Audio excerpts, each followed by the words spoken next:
নমস্কার বন্ধুরা, চলে গেছিলাম বাগনাপাড়া কাটোয়া লাইনে।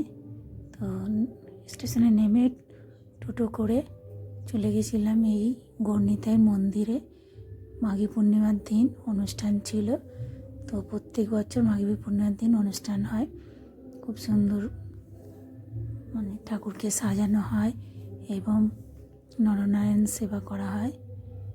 তো আমি এই অনুষ্ঠানটা দেখার জন্য চলে গেছিলাম এবং ঠাকুরকে দর্শন করার জন্য গেছিলাম। তো ঠাকুর দর্শন করলাম। তো এখানেই গণিতাই এসে বিশ্রাম করেছিলেন এবং তার জন্য এখানে মন্দির করা হয়েছে। এই মন্দিরে প্রত্যেক বছর মাঘী পূর্ণিমায় এই অনুষ্ঠানটা হয় এবং পাড়া প্রতিবেশী এবং দূর দূর থেকে মানুষরা এসে সবাই ঠাকুর দর্শন করেন এবং নরনারায়ণ সেবা করেন। তো খিচুড়ি তরকারি এখানেই রান্না হয়। তো এবং রান্না হয়ে এই মাঠে এরকম খিচুড়ি রান্না হচ্ছে।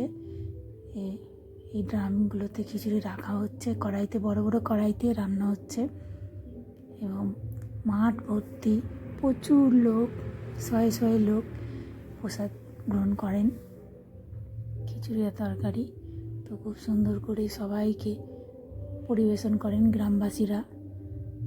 থ্যাংক ইউ সবাইকে ভিডিওটা দেখার জন্য।